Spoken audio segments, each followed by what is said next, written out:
예를 들어 진짜 압구정 현대아파트 이제 3구역이 엄청 잘 지어졌어. 정말 뭐 대형평대 엄청 많고 커뮤니티 너무 잘 돼 있고 세대당 커뮤니티 면적도 되게 넓고 주차로 다 강폭에 뭐 주차 대수도 뭐 세대당 세대씩 막 주고 이런 단지가 되면 전 이사갈 생각이 있어요. 무사시켜. 아, 왜? 오늘은 4월 30일이고요. 지난주는 이제 영정이가 놀러 가느라고 쉬었고. 대신 레미안 퍼스테이지로 제가 대체. 네, 반래퍼를 저희 갔다 왔고요. 저희가 부동산 뉴스 전체를 다 팔로우하는 것보다 압구정 재건축 이슈에 대해서 좀 다뤄보려고 해요. 두 가지를 다룰 건데 하나는 압구정 재건축이 정말 될까요? 라고 하는 주제를 통해서 신속통합계획이 뭔지 그걸 좀 다루고 그리고 압구정 재건축 단지에 적용되는 신통이라고 줄여서 얘기하죠. 신통이 신통이죠. 어떤 내용을 담고 있고 또 다른 단지들에서 신통이 적용된 사례는 뭐가 있고 그걸 통해서 압구정 재건축에서 신통에서 이슈가 될 만한 것도 좀 짚어보고요. 뉴스 기사들 나오는 거 보면 약간 신통을 통해서 압구정 이제 3구역이 제일 빠를 것 같은데 3구역이 곧 될 것 같다라는 식으로 계속 기사들이 나오고 있어요. 근데 제가 볼 때 언플이고 2031년까지 뭐 이렇게 준공을 마치겠다 뭐 이렇게 근데 뭐 아무도 믿지 않죠. 어쨌든 이제 압구정 저는 사는 사람이 아니어서 1구역부터 6구역까지 있는데 1구역과 6구역은 사실 의미가 없어요. 그리고 신통 계획을 신청한 단지도 2구역부터 5구역까지예요. 근데 1구역도 신청했다고 그러더라고요 최근에. 그리고 6구역은 신청 안 했고요. 그리고 1구역은 우리 알잖아. 한남대교 딱 건너오면 미성 아파트인데 여기가 위치가 되게 좀 애매한 게 한남대교 건너가는 이 고가 다리를 철거를 할 수가 없잖아요. 그래서 거기랑 맞닿게 돼 있어요. 그래서 분진하고 소음 이런 게 좀 심하고 남단 쪽에 건너가게 되면 거기 빌폴라리스, 상지카일룸 등등이 있잖아요. 근데 거기도 저층부는 그냥 마주보고 있어요. 그 올림픽대로 이렇게 타고 가는 그 고가 도로랑. 그래서 사실 그건 철거가 불가능한 곳이기 때문에 좀 위치가 약간 좀 애매하다. 근데 상권도 좀 애매하고 3구역, 2구역이 핵심인 것 같아요. 이거 사실 사는 사람 아니면 이거 외울 수가 없어요. 보면서 해야 돼. 왜냐면 2구역은 현대 9차, 11차, 12차. 3구역은 1차부터 7차, 그리고 현대 10차, 13차, 14차, 대림 빌라트 이렇게 돼 있고요. 여기가 이제 중고등학교, 압구정고등학교. 네, 압구정고등학교가 있고 2차에는 그 현대고등학교가 있죠. 그리고 4구역은 현대 8차랑 한양이 섞여 있어요. 5구역은 한양 1, 2차, 로데오역 쪽이죠. 그리고 여기서 더 가면 이제 영동대교고 2구역부터 5구역까지 신청을 했는데 거주하고 있는 세대수만 8,400세대예요. 2구역부터 5구역까지 보면 2구역, 3구역이 가장 좋은 곳이라고 하는 거는 좀 컨센서스가 있는 건가요, 이게? 3구역 같은 경우는 이제 안에 초중고등학교가 있고 동사무소도 있고 중요시설들이 많이 모여 있어요. 세대수도 가장 많고 성수대교 바로 건너자마자고. 그러니까 여러 가지 사실 조건들이 좋아서 3구역을 되게 메인칩으로 많이 생각을 하시는 것 같은데 입주민 입장에서는 기대가 크더라고요. 제가 볼 때 압구정 현대아파트 사는 제 지인들 진짜 두 부류로 갈린대요. 한 부류는 그냥 인테리어 싹 해놓고 그냥 이제 오래 살았으니까 이사가기 귀찮아서 사시는 분들이 있고 또 한 부류는 이제 진짜 몸테크 하시는 분들이 있고 좀 영끌해서 사가지고 그런 분들이 있고 마지막 한 부류는 뭐냐면 두 부류가 세 부류죠. 그냥 나인원이나 더힐 이런 데 다 살고 있고 한데 한 채 더 가지고 있는 거예요. 실제로 제가 나인원 처음 입주했을 때 시행사랑 소송하고 막 이랬었잖아요. 조기 분양을 밀어붙였을 때 2주택자, 3주택자 되면 당시 이제 종부세 이런 게 너무 많이 나오니까 조기 분양을 받아들일 수가 없었는데 당시에 이제 소송 진행 과정에서 입주민들하고 좀 얘기를 해보면 정말 많은 경우가 한양 아파트나 현대 아파트를 가지고 있는 경우가 많았어요. 근데 이게 투자성이 아주 좋아서 가지고 있는 게 아니라 옛날부터 그냥 가지고 있었고 나 때는 어차피 재건축 안 된다. 빨리 돼봐야 20년 후, 25년 후인데 내 아들이 장가갈 때 신축 아파트를 하나 주면 괜찮지 않겠느냐라는 식으로 그걸 가지고 있는 분들이 꽤 있었어요. 그래서 그게 벌써 3년 전 이야기인데 3년 전만 해도 압구정 이 재건축 아파트가 10년 안에 될 거라고 믿는 사람은 저는 거의 없었다라고 봐요. 근데 최근에 이제 오세훈 서울시장이 다시 되고 정권이 바뀌고 하면서 오세훈 서울시장이 지금 밀고 있는 큰 계획 중에 하나가 그레이트 서울, 그레이트 한강 이거잖아요. 그래서 한강 르네상스. 발음이 이렇게 좋아? 지금 약간 좀 업돼 있는 것 같은데? 한강 르네상스 한 번만 더 해주세요. 한강 르네상스.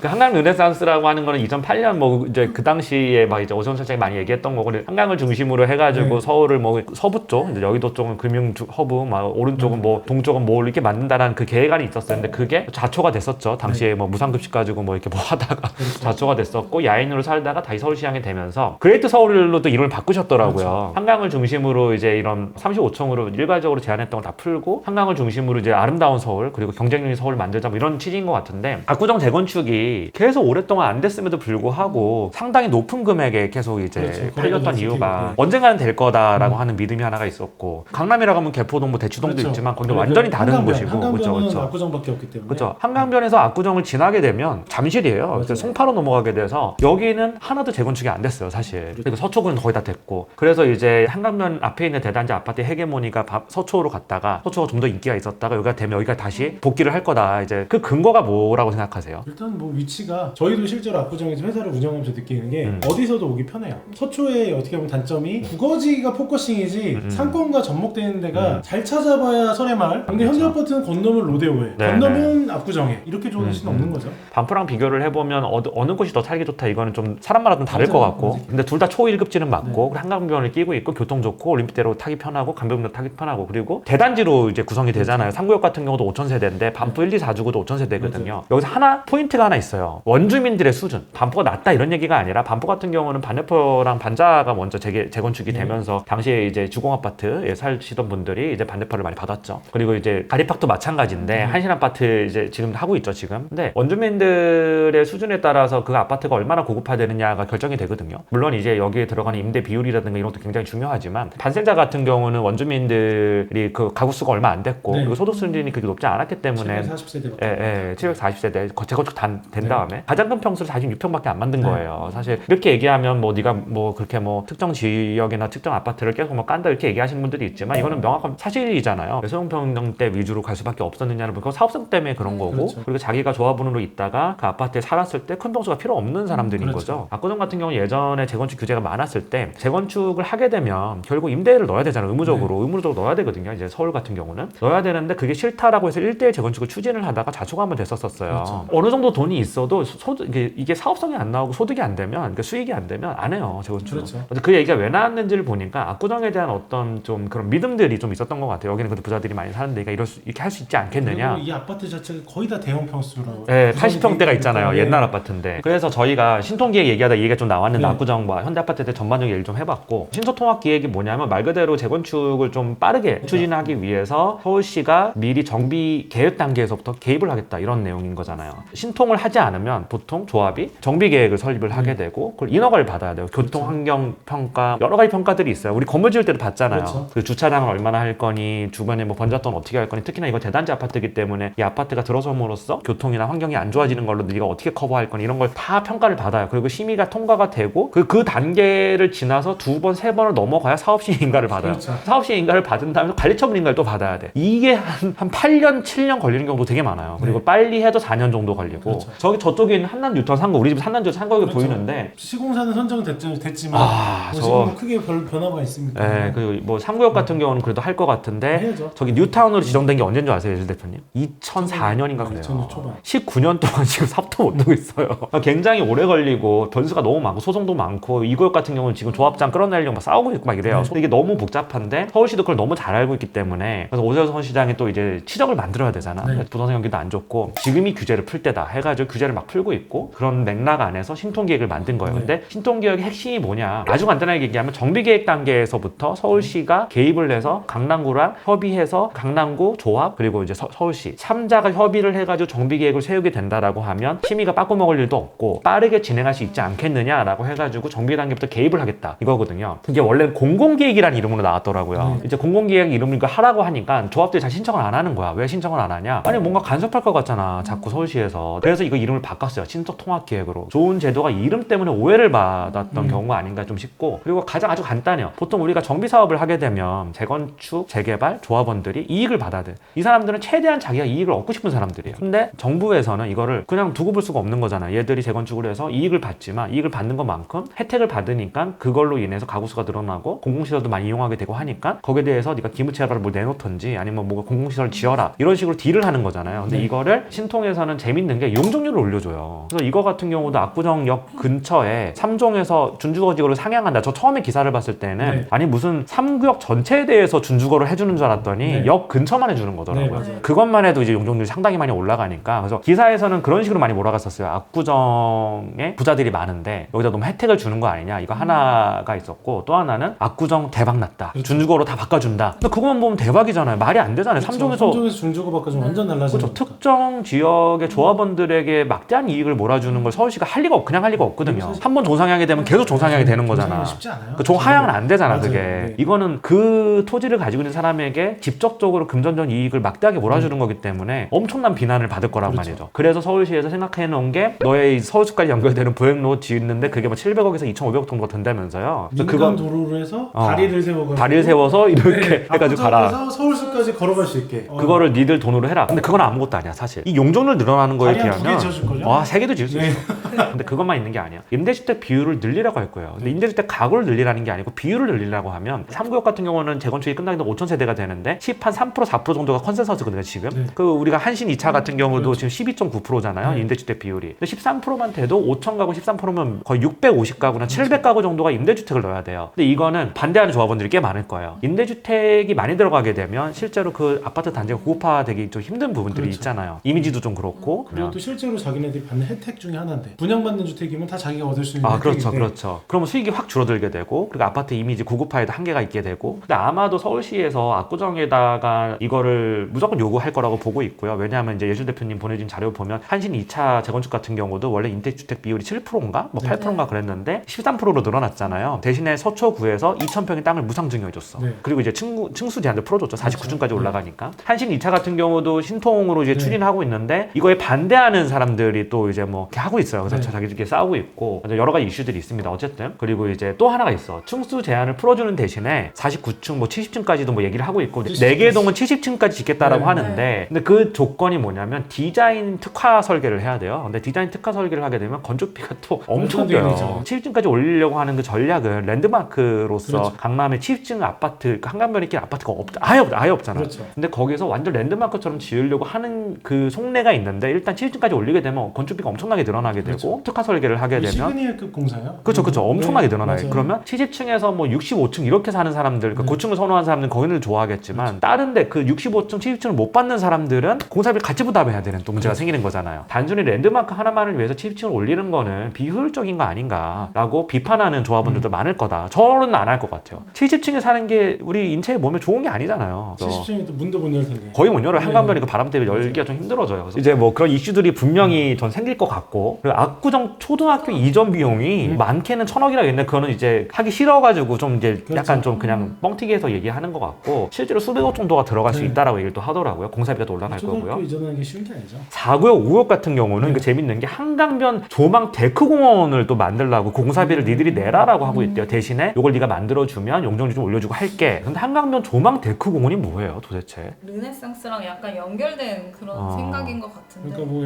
데크를 만들어서 사람들을 네. 위한 공원을 만드는 건가? 네. 저는 사실 그 그레이트 한강 프로젝트 중에 하나로 최근에 이게 이야기가 나오고 있는 네. 뭐 확정된 건 당연히 아니지만 그 서울 링 있잖아요. 네. 그거 너무 구리지 않아요? 아니 링은 조금 아니 그거를 막대한 돈을 들여서 그것도 상암동인가 뭐 그쪽에 네. 있잖아요. 한 번 보고 안 갈 것 같아. 네, 그렇죠. 그래서 우리가 예전에 한강변에 있는 수상 택시를 만들었는데 그것도 완전 쫄딱 망했잖아요. 생각보다 너무 비쌌고요. 그 네. 저도 이용하려고 했는데 뭐 예약을 해야 되고. 그리고 가장 카카오로 안 문제가 불려요? 수상 택시를 탈 수 있는 네, 데까지 맞아요. 가는 교통수단이 맞아요. 없어. 네. 되게 아이디어는 좋은데 완전 쫄딱 망한 이유가 이 디테일이 떨어지는 거야. 맞아요. 그러니까 항상 모든 제도는 서울 림도 그렇고 네. 디테일이 중요한 것 같아요. 그래서 이 신통기획을 잘 보면 지역 주변 용적률을 상향해주는 대신에 니들이 공공기여로 임대주택 비율 같은 거 상향을 해주고 기부 체납도 해야 되고 그렇죠. 지역 공공시설을 건립해라. 이게 한 세트로 묶이고요. 네. 대신에 특화 디자인을 너희들이 할 경우에는 층수 높이 제한을 풀어주겠다. 이게 정비 기획에 지금 서울시가 개입을 해 있고 이미 1년 넘게 이제 조합하고 이제 강남구랑 서울시랑 셋이서 이제 막 머리를 맞대고 나온 안이 이 초안일 텐데 그렇죠. 이 초안에서 디테일을 잡아가는 게 중요할 것 같아요. 근데 그러니까 제가 빙의를 한번 해봤어. 내가 네. 오세훈 서울시장 예를 들어서. 네. 근데 뭔가 내 임기 동안 이 그레이트 서울에 초석이 되는 걸 하고 싶어. 내가 시장이어도 그럴 것 같아. 이명박 전 서울시장처럼 뭐 청계천 갈아엎어서 그렇죠. 뭔가 야 그래도 좋아졌다. 야, 뭐가 서울 달라졌다. 멋있어졌다. 이거 누가 했지? 이러면 이런 나올 수 치적을 있게. 남기고 싶어 하거든. 그리고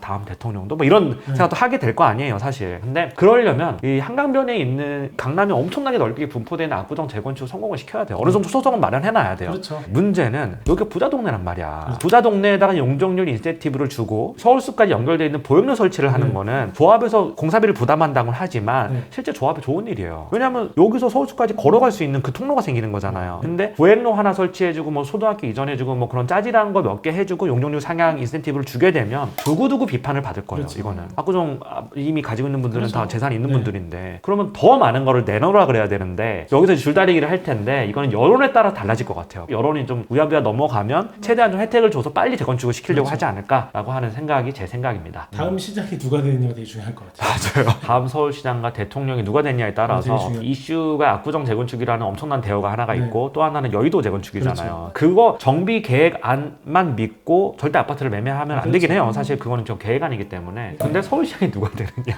이게 진짜 중요해요. 근데 영종차다 궁금한 게 있어요. 영종이 지금 신축 아파트에 살고 있잖아. 내가 나인원 살기 전에는 트리마리 살았었는데 트리마리도 임대세대가 없었어요. 나인원도 임대세대가 없어요. 다 맨땅에다 개발한 거고. 근데 보통 우리가 강남 재건축, 이제 서초구 포함해서 강남 재건축이라고 하면 임대 아파트가 일정 비율 10% 정도는 다 있잖아요. 그런 게 실제로 살면서 임대 세대다라는 거 다 알아요. 주민들이. 저는 모르죠. 지인들하고 물어볼 때 그렇게 크게 신경 쓰는 것 같지는 않아요. 아, 이거 신통한 사람이구만. 신통망통하죠. 구분하는 경우가 있다라고 간혹 듣긴 했어요. 동 위치도 그렇고 이런 걸로 다 판가름 그러니까 나죠. 몇 동사라를 많이 물어본다고 하더라고요. 어린이집이나 이런 데서 물어본다고 하더라고요. 아, 진짜요? 아, 아파트 그래요? 단지 내에서 싸움이 나면 너 몇 동이야? 한번 센트럴자이 너무나 좋은 아파트고 아니, 이쪽에 알았어. 굉장히 좋은데 간혹 그래도 이상한 아파트 어디 745세대 중에서는 어딜 가도 한두 가구는 있어. 안 좋을 수 있잖아요. 어딜 가도 다 있습니다. 그거는 뭐 삼성도 아이파크에서는 뭐 내가 예전에 찍은 아이파크 영상 셋이 안 좋다라고 했던 영상 때문에 나를 고소하겠다라고 얘기하는 입주민이 있어서 그 사람이 입주민 커뮤니티에다가 막 커터칼을 가지고 다니는 이런 얘기를 쓰고 막 이랬대. 어쨌든 그러니까 이게 재밌는 게 우리가 보통은 아파트 재건축 재개발을 할 때 신통이 아니더라도 재건축 재개발을 하게 되면 임대주택 비율을 넣는다든가 기부 체납을 하라든가 이런 식으로 허가를 내주잖아요. 근데 아리팍 같은 경우가 층고 혜택을 받았어요. 이 얘기를 아리팍 주민들이 정말 싫어할 텐데 층고 혜택을 주는 대신에 아리팍에 있는 커뮤니티 단지의 일부를 지역 주민들한테 개방을 해라라고 했어요. 그리고 단지에 펜스도 세우지 말고 거긴 다 공공으로 쓸 수 있게 해라. 그렇게 해가지고 허가를 받고 준공을 했죠. 16년에. 근데 개방을 안 했어요. 몇 년 동안. 계속 뭉개고 있고 하도 이제 서초구 여기서 이제 과태료 때리고 계속 문제를 삼고 이러면 뭐 못 쓰게 하겠다 이런 식으로 막 으름장을 놓으니까 정말 생색내기로 선착순을 뭘 받아가지고 했어요. 근데 그 실제 이용한 사람 되게 적대요. 그걸 많은 사람들이 모르고 있고. 근데 이제 이런 게 문제인 것 같아요. 사실 그거를 재건축을 할 때 그걸 전제로 했으면 서초구청이나 강남구청에서도 그거를 명확하게 이행하게끔 그렇죠. 특혜를 준 거잖아요. 근데 그 명확하게 이행도 안 하고 흐지부지하게 하는데 층고 혜택은 받았으면 여기다 재산적 이익을 몰아준 거죠. 막대한 이익을 몰아준 거예요. 한 세대당 그 층고의 효과 때문에 1억만 더 받아도 1,600억을 몰아준 거잖아요. 1,600세대니까. 그래서 이런 부분들은 참 이게 행정이 좀 못 알아보는 부분이 아닌가. 근데 이런 부분들은 계속 이제 언론에서 계속 이렇게 관심을 갖고 해야 되는 거 아닌가. 저희 아리팍을 뭐라 하려는 게 아니라 아리팍 진짜 좋아요. 아, 좋아요. 좋은 아파트 그게 아니라 구청에서 행정적으로 좀 뭔가 좀 미비한 게 아닌가. 압구정도 사실 뭐 여러 가지 혜택을 해가지고 뭘 개방하고 어떻게 하고 이런 여러 가지 이슈들이 많이 나올 텐데 안 그렇게 해요. 될지는 모르겠어요. 네, 잘 안 하려고 하죠, 사실. 그렇죠. 근데 저는 그래도 최대한 좀 조율이 잘 돼서 그런 얘기 했었거든요. 환갑되기 전에 과연 내가 환갑되기 전에 압구정이 지어질까? 제일 좋은 아파트 여기 한번 사놓고 싶잖아요. 근데 이런 게 있어요. 위치는 좋은 게 맞는데 정말로 제일 좋은 아파트로 지어질지는 두고 봐야 돼요. 그렇죠. 일단 임대비율 13%, 14% 들어가면 절대 이렇게 못 지어요. 그리고 각각의 3구역만 3,000세대가 넘어요. 그 사람들의 니즈를 만족시켜 주면서 사업성도 있어야 되고 커뮤니티 시설이나 어떤 공용 공간이나 이런 것도 다 확보를 해야 되는데 결국은 다 공사비가 올라가는 거고 다 돈을 써야 되는 거잖아요. 그럼 실제로 조합원들은 사업비를 최대한 줄이고 가장 비싸게 팔려고 하는 그 이익에 대해 되게 민감하단 말이에요. 그래서 정말로 그렇게 엄청나게 고급화된 단지로 지어질 거냐라고 하는 거는 지켜봐야 되는 문제 아닌가라고 생각이 들어요. 그래서 뭐 저는 잘 됐으면 좋겠다는 생각을 합니다. 네네. 그래서 저도 그런 얘기 많이 했어요. 와이프랑 얘기를 하다가 전 지금 솔직히 나인원이 제일 좋고 저는 제 라이프 스타일 너무 맞고 그리고 전 객관적으로 부자들이 갈 수 있는 대형 평형대 위주의 아파트들이 더일 나인원 뭐 ASF 정도밖에 대한민국에 없다라고 생각을 하고 여기 살다가 예를 들어 진짜 압구정 현대아파트 이제 3구역이 엄청 잘 지어졌어. 정말 뭐 대형 평형대 엄청 많고 커뮤니티 너무 잘 돼 있고 세대당 커뮤니티 면적도 되게 넓고 주차로 다 강폭에 뭐 주차 대수도 뭐 세대당 세대씩 막 주고 이런 단지가 되면 전 이사갈 생각이 있어요. 못 사시게. 아, 왜? 이번에 하는 그 신통 계획이 앞으로 오세훈 시장의 재개발 재건축의 바로미터가 될 수 있는 그런 가장 신통한 그런 계획이라고 생각을 합니다. 이거 신통한 사람이네 이거. 신통망통합니다. 저희가 다루고자 하는 내용은 다 다뤘고 나머지는 제 블로그도 올려놨고 텍스트로 제가 돈도 많이 써놨으니까 그거 보시면 좀 될 것 같고요. 그리고 이제 마지막 기사인데 100억의 원베일리 펜트가 팔렸었나 봐요. 이제 1월 달에 거래가 됐었고 입주권이죠. 입주권. 100억에 거래가 됐다. 거래가 취소가 돼서 집값 띄우기 의혹이 있다라는 기사가 있었어요. 펜트를 가지고 집값을 띄워. 네네. 그래서 저는 아닐 것 같아요. 그러니까 거래가 된 된 건 맞다. 근데 이제 음. 다만 이 거래 조건이 바뀌면서 다시 재신고할 거다라고 이렇게 최근에 확인이 됐다고 하는데. 이거 너무 당연한 얘기인 게 예를 들어서 펜트가 근데 원벨리 같은 경우는 큰 평수가 없어요. 펜트라고 해봤자 전용면적 200제곱미터밖에 안 돼요. 그럼에도 불구하고 100억이 거래될 수 있는 이유가 일단 희소성뿐만 아니라 서비스 면적이 정말 많아요. 나인원 같은 경우도 이제 듀플렉스가 지금 호가가 170억 정도 부르고 있고 듀플렉스도 273제곱미터거든요. 복층에. 듀플렉스가 그렇게 비싸게 부를 수 있는 이유가 뭐냐면 딴 게 아니라 서비스 면적이 진짜 많아요. 보통 우리가 빌라나 이런데 펜트 같은 거 보면 최소 20평 이상의 서비스 면적을 주더라고요. 용산 해링턴 스퀘어도 솔직히 저는 용산 해링턴 스퀘어 일반 세대는 그렇게 집이 넓거나 뭐 전용 면적이 좋거나 이렇다고 생각은 안 하는데 펜트는 저는 그 서비스 공간이 엄청 많아요. 30평 정도를 줘요. 그래서 비싸게 팔릴 수 있다. 충분히. 그리고 지금 뭐 평당 1억 정도가 이제 반포에서 신축은 컨센서스인데 평당 1억에 하면 70억 정도에 팔리는 게 맞잖아요. 근데 이제 희소성 프리미엄 붙고 테라스 서비스 면적 붙으면 100억 정도면 컨센서스한 거 아닌가. 원빌리 같은 경우는 또 재밌는 게 이제 지하 상가들 요즘에 최근에 분양을 많이 하거든요. 네. 상가들 분양가가 진짜 높더라고요. 맞아요, 임대료도 진짜. 엄청 높고. 아 솔직히 저는 네. 거기서도 곡소리 날 것 같습니다. 솔직히 저는. 그래도 상위층은 좀 팔렸대요. 상위층 같은 경우 이제 병원을 직접 하시는 분이나 아. 이게 1층이나 지하 리테일들은 되게 생각보다 쉽지 않겠다라는 생각이 들더라고요. 저도 원베일리 그 상가 분양가 봤는데 요즘 우리가 상가에 대해서 많이 좀 안 좋은 얘기를 그렇죠. 했지만 신도시뿐만 아니라 반포라고 해도 전 예외가 아닐 거라고 생각을 아파트 해요. 상가는 다 쉽지 않아요. 네, 사실. 쉽지 않은 것 같아요. 네. 원베일리 얘기해서 뭐 더 하실 네. 말씀 네. 있으세요? 최근에 제가 원벨리 5, 60평 때 좀 물건을 계속 찾고 있거든요. 뭘로 아 저기 50평대 매각으로? 60평대? 전세로. 아 제일 큰 진짜? 평수를 네. 찾고 제일 계세요? 입주하시는군요. 네. 아 그러면 이제 김세일 대표님한테 좀 연락을 전세 주시면 네, 네. 물건을 좀 의뢰주시면 또 세입자분이 굉장히 좋은 분이잖아요. 네, VIP 고객. 큰 평수 가지신 분들 네. 김혜수 대표한테 연락 좀 주세요. 알겠습니다. 오늘 부동산 뉴스는 이렇게 마치도록 해보겠습니다. 네. 네.